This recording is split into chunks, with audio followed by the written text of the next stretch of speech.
The new parts have arrived from the factory without issue.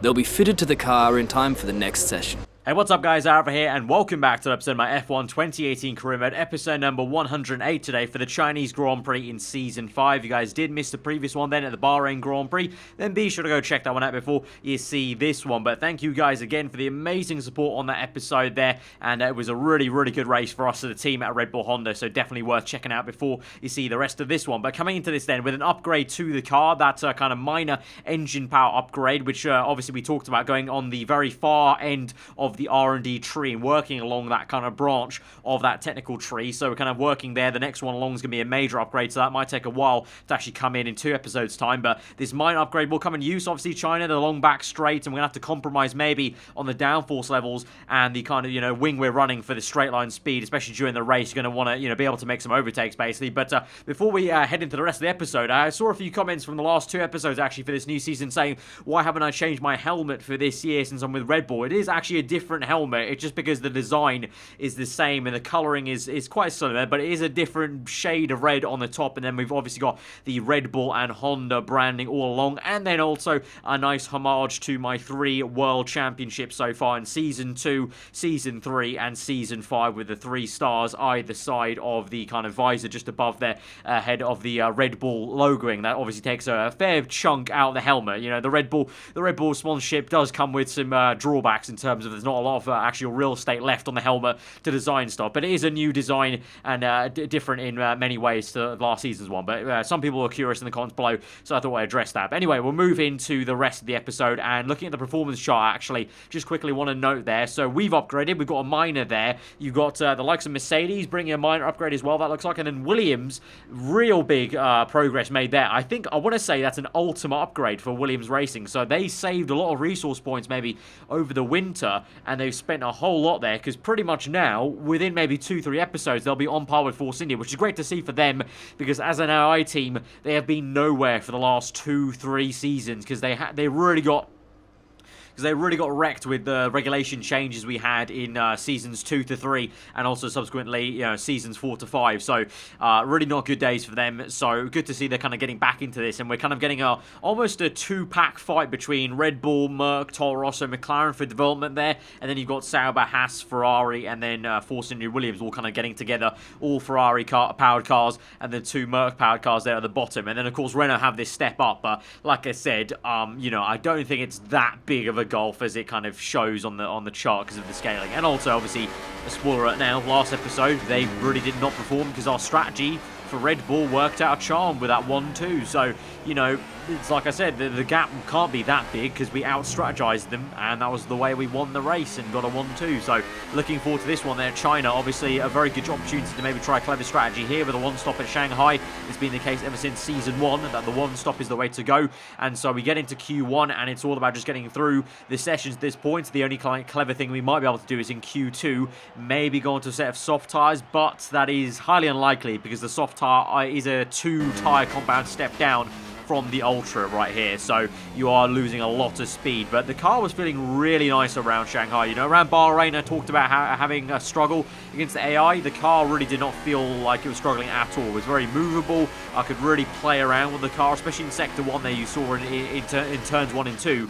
The car felt really planted. Whereas the Ferrari last season, we had a horrendous time in the Chinese Grand Prix with Ferrari. Me and Vettel both performed really badly in Season 5, and the car just did not feel great. It was undistributing everywhere, whereas this, coming into this season now with the Red Bull, car felt very planted indeed. So looking forward to this one. So we go through Q2 through the final corner on our first run in the second part of qualifying there, across the line up into P6. That'll be ahead of Hartley, behind Stoffel Van Dorn. Eventually moved that down though into P13. So that was on a scrub set of tyres though, I will say. That was on the same set I used in Q1. So that was to be expected. I just wanted to kind of get a banker lap time in basically. And so you can see Vettel way down in P14. I don't suspect he's going to be moving anytime soon. That Ferrari car is very much poor this season. season, as a lot of you guys like to point out in the comments below. Very much karma from what happened at the end of Season 5. But now we go through to the end of the lap, across the line. We are going to make it into the top 10 shootout. Unfortunately, though, Verstappen, yet again, tries this alternative strategy like he did in Australia of trying to get through on the middle tyre. And this time it hasn't worked out again. The only caveat is he's P13 and he will be able to make that one-stop work. So could it be another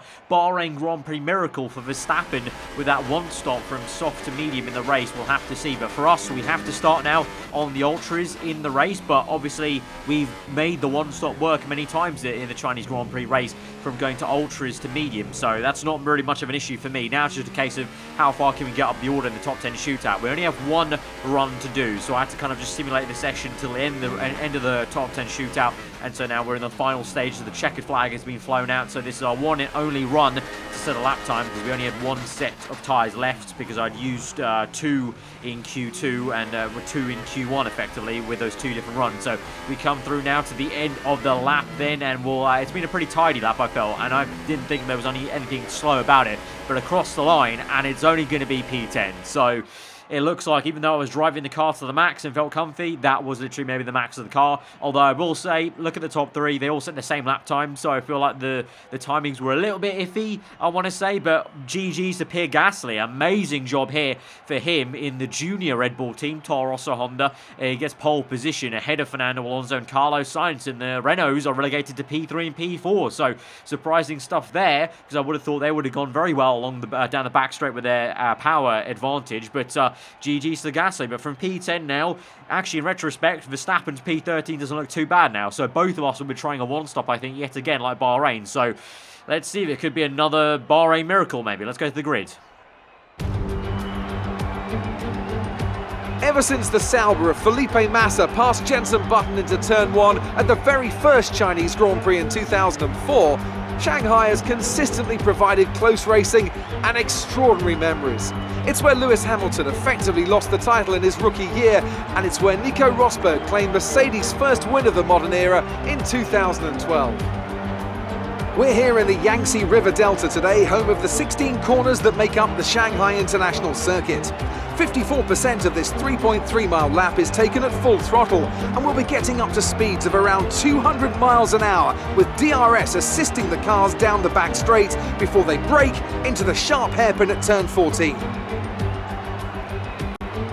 Anthony Davidson joins me again for the race today. Let's talk briefly about Carlos Sainz. As ever, the threat of unreliability is never far away, and indeed they'll be starting out of position today due to a power unit component change. So it's going to be a difficult task to move forward from there. Everyone has to deal with penalties or reliability issues from time to time throughout their career. You just have to suck up the pain and get on with the job at hand. Today isn't about performing a miracle to put the car back where it should be, it's about effective damage limitation. So now let's take a look at the full starting grid ahead of the Chinese Grand Prix here in Season 6 of F1 2018 Career. A great day there for Pierre Gasly in pole position for the Toro Rosso team there, with Fernando Alonso in second place on the front row. Then comes Daniel Ricciardo in the first of the Renaults, with Nico Hülkenberg taking P4, Hamilton P5, Van Dorn P6. Then comes Leclerc, Hartley, myself and Kevin Magnussen to round out the top 10. Then you've got Sergio Perez, Max Verstappen, Carlos Sainz in P13 with an engine penalty. Then comes Sebastian Vettel P14, Ocon, Raikkonen, Valtteri Bottas in P17, Romain Grosjean 18, and Lance Stroll and Sergei Stroll in the 2 Williams round out the bottom row of the grid. Let's go to the race. So interesting stuff there with Carlos Sainz with an early engine penalty. So already cracks are starting to form with Renault, and so they might not be so dominant and unattainable and untouchable as we thought they might be at the very start of this season. You know, they had a very dominant display in round 1 Australia, but then last race we got them in strategy, and this race, well, one of them's not even at the front anymore because Sainz is behind our teammate Verstappen, and he's going to have to start on ultras despite being back there because he did qualify into the top 10, the grid penalty being applied afterwards. So I don't think Sainz will have much of a hope of actually getting through this Grand Prix, maybe into some decent points. Verstappen, though, might be on a one-stop, soft to medium, and we might be because we're going to try this classic Shanghai strategy of ultras to mediums. The most crucial stage of this strategy is just the ultra stage, really. It's trying to make sure these tyres go the distance and we don't lose too much time and get overtaken already by cars that have made their first pit stop there. Honestly, I think the biggest challenge will be probably, I think Verstappen will find him behind us by the time we come to our pit stop, I think, because he'll eventually get faster and faster as we get slower and slower. Alfa. But now we're ready to go to 5 red lights for the Chinese Grand Prix. Very overcast conditions here in Shanghai, but what will the score be today as we go to the lights and we get ready for round number 3 of this season? We're underway as the lights are out. It's a good start for us there compared to the one we got at Bahrain last episode, and we actually try and maybe hound Hartley into turn 1. On the outside, we'll have a look. That's the only way we can really go about that, as now you've got the Mercedes car trying to fight Charles Leclerc there. Hamilton trying to get on the inside of Leclerc. He's going to do it, and we try a similar move on Hartley, and Hartley gets his elbows out very much so and tries to squeeze us into the grass. We get a big amount of oversteer. We're able to control it, and so we have successfully got up into a P8 then, so 1 place gained. That's better than nothing really. Meanwhile, Carlos Sainz is struggling there already behind the Haas and Force India. Meanwhile, out ahead is Pierre Gasly in first, Alonso second, then third place there is Hülkenberg and Ricciardo fighting and scrapping away. So Hülkenberg fighting the man who's replaced him at Renault, and Hülkenberg stays put in third place there. So very good defensive drive. I can't actually remember if Ricciardo started ahead of Hülkenberg or not. I think Ricciardo actually started ahead of Hülkenberg in P3 on the grid. So Hülkenberg's had a mega start there to actually jump Ricciardo up into third. But Gasly, meanwhile, still the race leader, doing a fabulous job from his great pole position yesterday in Saturday. The Honda power taking him through, and so that'll be quite some sight to see if the Toro Rosso can pull this through. But I suspect there might be a lot of fighting to go on, because this long back straight's going to be very inviting for not only Alonso, who gets in the slipstream, but especially the Renault. You can see there Sainz and Ricciardo will pull out to make a move down the inside there. Ricciardo in the foreground and Sainz in the background there, making moves equally in the same spot into the hairpin, and Ricciardo is going to get that on the exit, but Hülkenberg puts up a good fight, but not enough. Ricciardo up into P3 was probably always going to be inevitable, to be honest, with the pace of that Renault in a straight line. The Mercedes still yet to really catch up to its former glory days as seasons 1 and 2 ready. Now we have a look on the outside of Leclerc, and we have a little bit of a fish, but it's just not going to bring up anything. We ultimately understeer with some dirty air, and also at the same time you can see we don't have too much ERS left, so we have to bump this down to low, and we're pretty much now protecting the ERS, because once again, like Bahrain, having some issues in managing that, you know, it's still going to take probably half a season really to honestly get used to the ERS management, and also maybe make some upgrades, because it's just so difficult right now having the engine reset with the ERS deploying so quickly compared to what it was in Season 5, and that's going to mean now we're in medium ERS, and it's going to allow Hartley, who I suspect is a hot lap mode, to send one down our right side there. So the Kiwi man in the papaya orange McLaren has a go, but we defend successfully and actually force him out so much so that the Haas gets down the inside there momentarily. Magnussen, that is, in the Haas, our former teammate from the first 2 seasons of this career. It seems like an age ago those 2 seasons were, but now we cross the line on lap 5, and we're up into P6 now as we have the flurry of first pit stop. So as we go through now this Grand Prix, this is the phase where, again, like Bahrain, we now have a bit of a patient waiting game, just calmly getting 3 positions here as we just continue on. We're up into P2 now. Surprisingly, Ricciardo is the only man that stays out, but Hartley in P3 also does, and Verstappen, I believe, is just behind Hartley. So as we come through now, the last corner, you can see my tyre wear is pretty bad, but that's the job we have. This is how we make this a good race. It's not the medium tyre stint, not the beginning of the race. It's right now how we manage these tyres, because we're up into first place. Verstappen is P2, so it feels all a bit like deja vu. Once again, 2 Red Bull Hondas are 1-2 in a race, and they're trying a 1-stop against 2 stoppers everywhere else. You can see a lot of people, a lot of traffic ahead of this man Ricciardo, who has actually managed to jump, though, Pierre Gasly and Fernando Alonso. That is Ricciardo behind a Ferrari car, and the Ferrari is traffic for him, but there is Gasly, and Alonso's going to be a little bit further back. So Ricciardo has made an overcut work. He went 2 laps longer, 1 lap longer than Gasly, I think, and 2 laps longer than Alonso, and he made an overcut work on both of them. So that is the real pace of the Renault, actually, and really flexed his muscles, I guess, on the in-lap to jump both of them. And so Gasly's effectively down to P2 and Alonso P3, but it might not be, because remember, obviously, me and Verstappen aren't going to make a second stop. We're just making this one and only stop. And speaking about that, we move on to lap 9, and as Verstappen starts to catch us, he's very much right up our gearbox. I think it's time to pull in now. It's just time to wave the white flag. Our tyres have gone off the cliff completely, so we lock up on the front left, and we just, well, thank our lucky stars, there's no more gravel there. Otherwise, I would have done a Lewis Hamilton from 07 and gone to the gravel trap and got stuck, maybe, as we now come in now for our one and only stop. Verstappen continues on. Remember, he's on soft tyres, but he'll go on for maybe 3-4 more laps, and we'll come in for the same set of medium tyres. And so right now, this plan is going to a T, and it's very much looking like Bahrain 2.0 already. So Red Bull this year, us as a team, myself and Verstappen. To be fair, I could just compliment myself, but Verstappen, my AI teammate, is doing the exact same strategy and is making it work just as well as me. So I've got to say well done to the entire team for this strategy play. And so we come out now in last place, actually. But remember, it's a long play game, so we've got to catch up to these guys. There's a Williams car ahead of the McLaren of Hartley, and also you've got the Renault of Sainz, I think that is actually right ahead of us. So Sainz really out of sync of this Grand Prix after being demoted down with the grid penalty. And that Williams car is actually causing a lot of issues now, because on lap 11 I try and make a move around the outside of Sainz. I can see he's going to block me off and cut me off there, so I don't go for the inside. I try on the outside instead.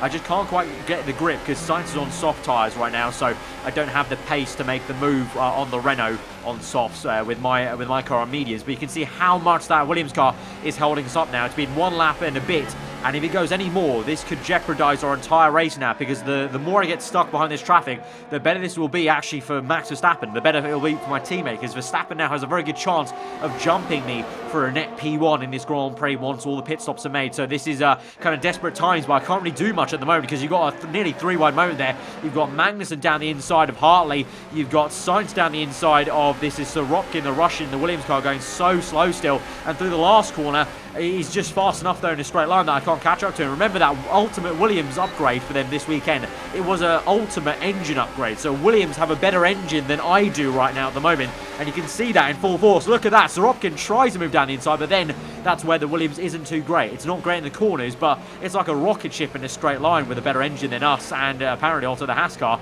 as it tried to make a move, but then you saw into turn one, just didn't have the downforce to actually make it stick. And now we watch Sainz and Magnussen go side by side. Can we try and maybe make a late dive bomb on Magnussen, catch him napping? This is very desperate times here down the inside, but Magnussen leaves us the room there as he sees us in the mirrors, and it's an easy move in the end because the Red Bull car should be superior to the Haas right now. And so now we go chasing after Carlos Sainz, but he's going to have better ideas and chase after Brendan Hartley and overtake him before I can get to him.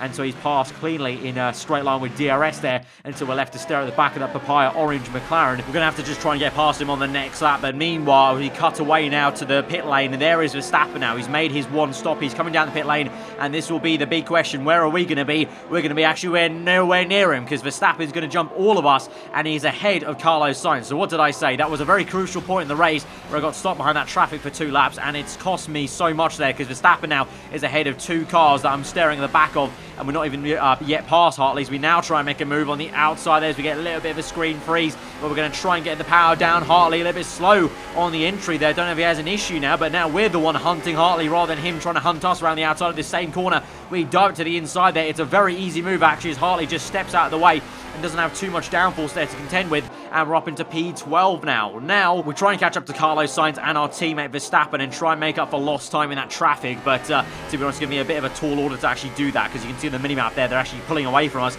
as we cross the line to P15 now. We're up into P8 as a few people now start to make their second pit stop of the afternoon already now on lap 15. But like I said, talking about trying to catch Sainz, I'm not actually catching him. I'm actually falling back into Hartley at the moment there as we're on high ERS mode. We bumping up to hot lap and overtake mode on the main straight, but I'm losing some time in sector 2 compared to them that I'm guessing they're on hot lap mode the entire time. But now we've got the full safety car being pulled out here on the main straight, and so now this will pay big dividends into our hands. So yet again, as Verstappen goes very slow for some reason, he's ghosted for a second there, and he makes some contact with Carlos Sainz. Very odd stuff there from my teammate Max, but whatever the case, he stays ahead of Sainz. Sainz will come in, I think. Yes, he will. So everyone now is going to make their second stop. So everyone effectively gets a free second pit stop. So they kind of actually, they get lucky in a way, because now obviously everyone's going to bunch up. But Dan Ricciardo is the one out this Grand Prix, and that is why the safety car got called out there. So 3 times now, 3 races season 6, and we've had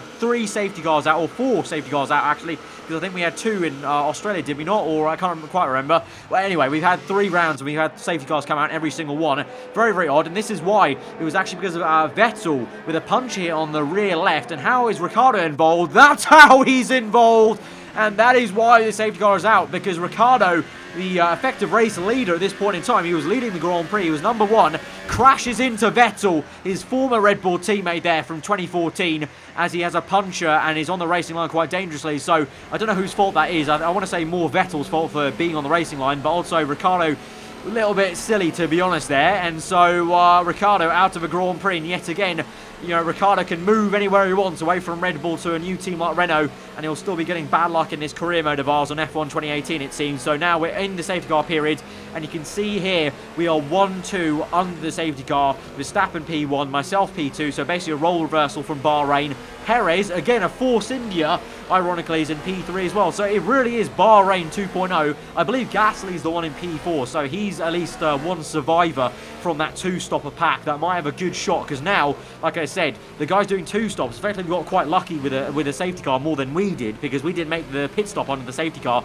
the two stoppers did, so they've all got a free pit stop. They bunch back up, so if Gasly in theory has enough pace, he could come and overtake all of us for P1, so that'll be quite something for the Frenchman. But anyway, whilst I've been talking about that, you might have seen on the screen right now on the right hand side on the heads-up display, my MGU-H is really quite worn, is overheating here, and we're getting to 75%, nearly 80%, eventually maybe towards the end of this Grand Prix, worn if we're not careful. And so that's a big concern, maybe not even for just this race, but for the season, because like I said, with this brand new Honda power unit in the car, you know, Christian Horner told us about that, you know, the reliability might be poor in the very first season with the new power unit, and that's coming into fruition there. I mean, if you look at the stats, the internal combustion engine is also quite worn. It's just not yellow yet, but the MGU-H, which is effectively the part of the engine that actually makes the turbo gases a bit more efficient and puts it back into the car essentially for extra power from the turbo, that is overheating. So that is not too great, and so we might face some engine penalties later on this season, quite a fair few actually,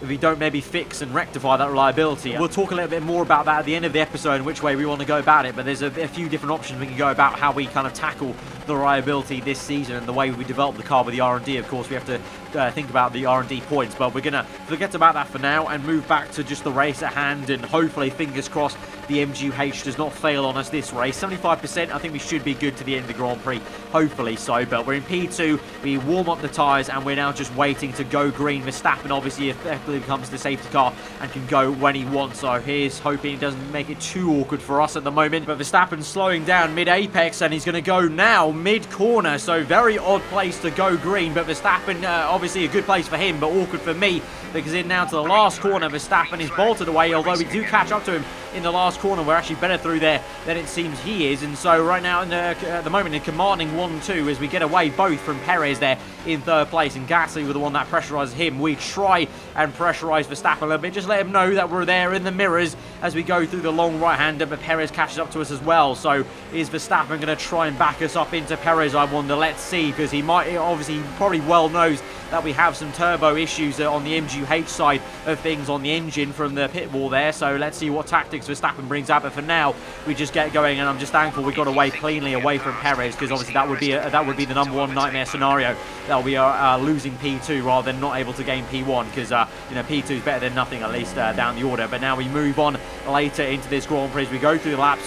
This is Pierre Gasly on board with him, and he is catching up to the Force India at a rate of knots, and there goes the Toro Rosso car. He's actually on medium, so the Toro Rosso did a two-stop here, but he's gone on to medium, so I guess maybe Toro Rosso not too confident on their tyre wear in this Grand Prix. So Gasly, the Frenchman, up into P3. Remember, the Toro Rosso actually has a better Honda power unit than we do in the Red Bull car, because they've had the luxury of having the Honda unit for 5 seasons now, so they've upgraded it quite a fair bit. So you might see Gasly actually close up to us, especially with the MGU-H issues we're having. You can see now we're well above 80%, and now look at that, even on overtake mode and rich mix, Gasly with DRS as well is catching me so rapidly in the straights now. It's almost like I've got a different power unit in the back of this thing with the issues. So not only is the MGU-H going to hamper me, but at the same time maybe also I need to watch out for the ERS management and make sure I have enough overtake mode left in the straights to basically keep this thing ahead of the Toro Rosso car. And all the while, Verstappen is waltzing away now and getting more and more comfortable in this Grand Prix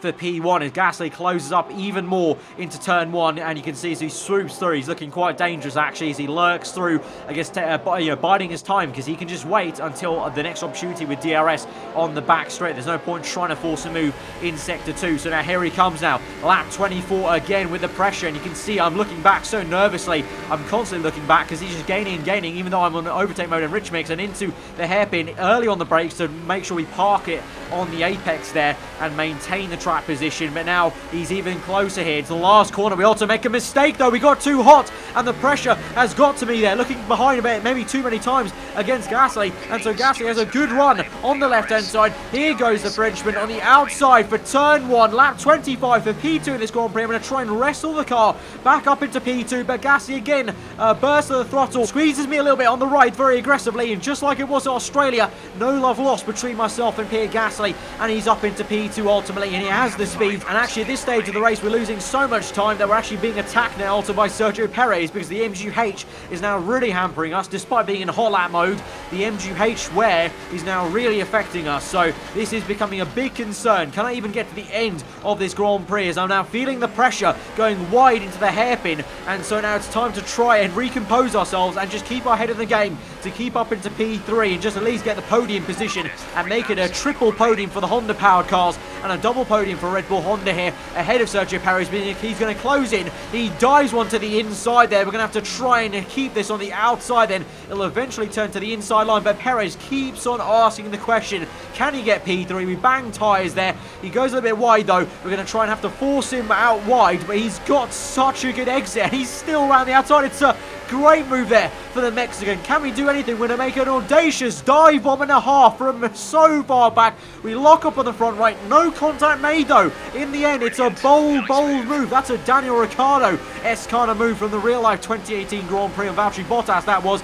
big old dive to the inside of Perez. No contact there, just a lock up on the front right. Perez very respectful, gave me the room on the inside, and we're going to maintain P3 to the last lap of the Grand Prix. We're now going to quickly look at our, oh my god, look at that. We're nearly at 90%. That's 89% wear on the MGU-H. You know, if this was like, 10 more laps in this Grand Prix, I feel like that component would fail and we'd have a DNF in this Grand Prix. So we can count ourselves lucky, but this is a big scare moment for Honda and Red Bull at the moment in our third race. But Max Verstappen though, GG's, my teammate gets the win at the Chinese Grand Prix. So back-to-back wins for Red Bull Honda. We come home in P3 though. So overall, considering the MGU-H problems, I got to be happy with that, to be honest.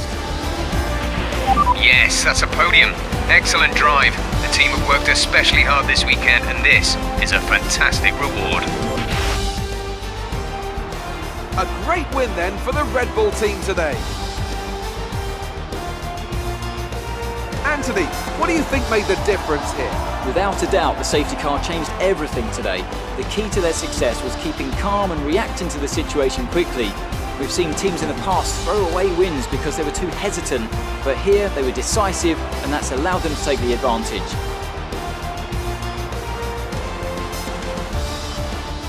And now it's time to wind down and celebrate after that fantastic Grand Prix.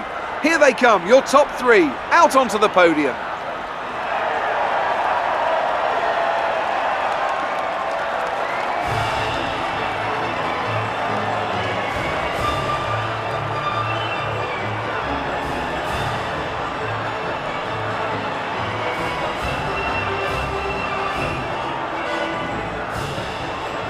So like I said, with the issues we did have on the reliability, I got to really take P3 and just be very happy about that, actually, because it could have been a lot worse. We could have DNF'd out this Grand Prix, so thankfully it did not. And so it's a top 3 Honda-powered result here, the Chinese Grand Prix. Who would have thought, really?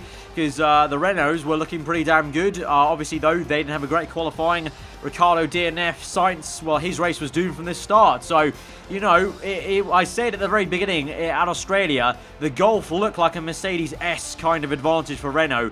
But so far, they're just making too many strategic mistakes and just having not too much luck, really, in terms of strategy. And it's not luck, to be honest. It is just, from us, it's good strategy work. Because not only did I try the one-stop, I want to reiterate that, it's not only just me doing the one-stop, it's my AI teammate, Max Verstappen, also doing a brilliant one-stop to get the win here. He got P2 last time.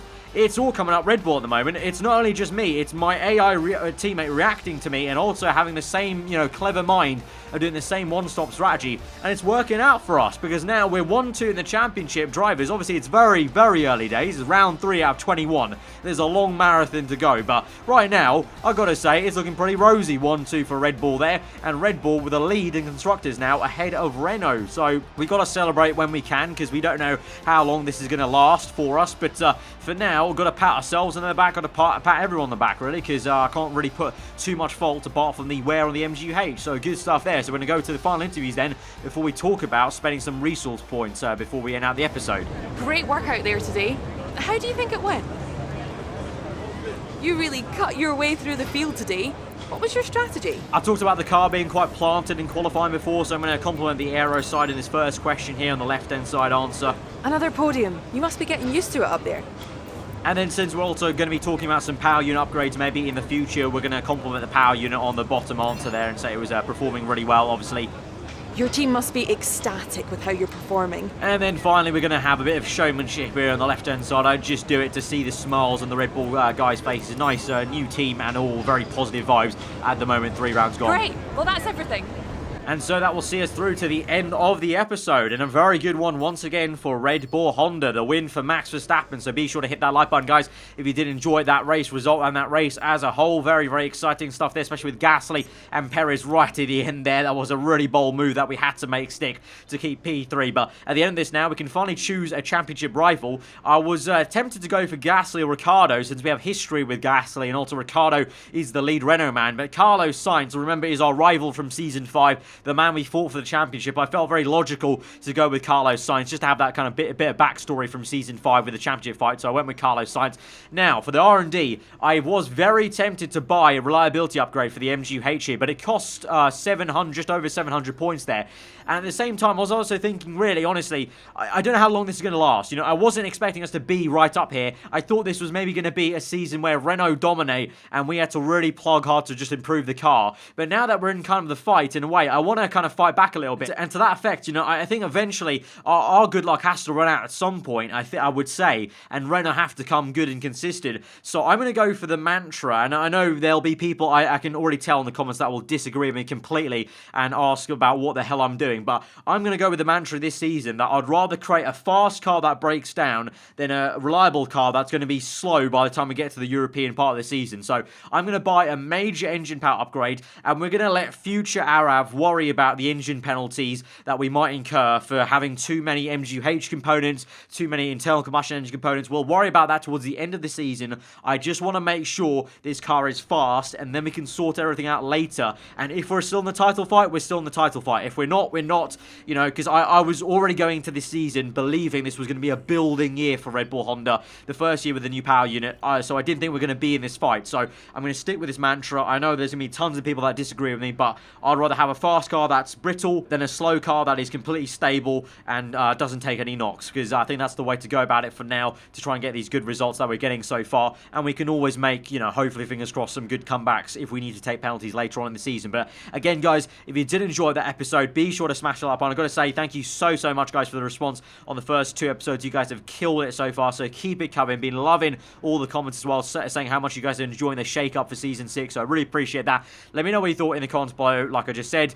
Keep them coming, and if you're new around here, do subscribe for weekly F1 content. I've been ever. Hope you enjoy the rest of your day. I'll see you guys next time. Goodbye.